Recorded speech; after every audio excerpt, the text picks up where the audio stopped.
Municipal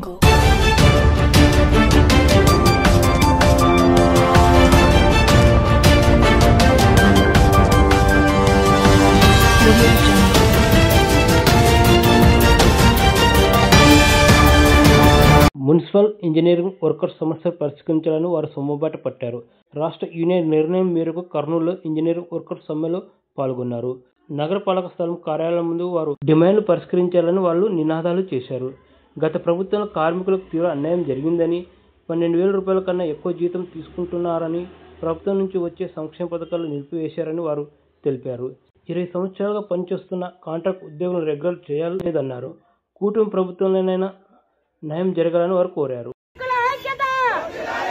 అయినప్పటికీ మా డిమాండ్లు ఏవైతే ఉన్నాయో అవి తెలుపుతున్నాము.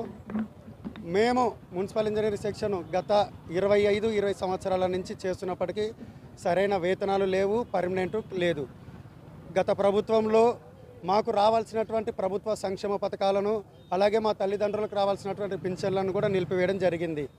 అదేమిటయ్యా అని అడిగితే, మీరు అవుట్సోర్సింగ్ ఎంప్లాయీస్ కాబట్టి మీరు 12,000 కంటే ఎక్కువ జీతం తీసుకుంటున్నారు కాబట్టి మీరు మిమ్మల్ని ప్రభుత్వ ఉద్యోగులుగా పరిగణించి మీకు ఇస్తున్నటువంటి ప్రభుత్వ సంక్షేమ పథకాలను నిలిపివేస్తున్నామని చెప్పడం జరిగింది.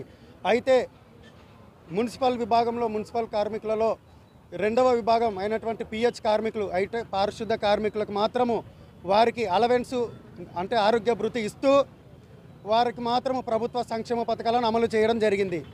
అదే మున్సిపల్ రంగంలో ఉన్నటువంటి ఇంజనీరింగ్ విభాగమైనటువంటి మాకు ఎటువంటి ప్రభుత్వ సంక్షేమ పథకాలు కానీ, రిస్క్ అలవెన్స్, హెల్త్ అలవెన్స్లు ఇవ్వకుండా పైగా ప్రభుత్వం నుంచి వస్తున్నటువంటి సంక్షేమ పథకాలను కూడా పూర్తిగా తొలగించేసరికి మేము చాలా నిరాశన చెంది ఆర్థికంగా చాలా దిగజారిపోయాము.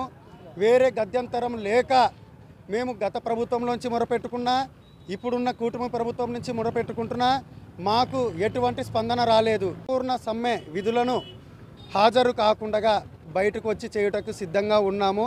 దయచేసి మా గురించి, మా సమస్యల గురించి పట్టించుకొని త్వరగా మా సమస్యలను పరిష్కరించవలసిందిగా ఆంధ్రప్రదేశ్ ఇంజనీరింగ్ సెక్షన్ కార్మికులమందరం తెలియజేయడమైనది.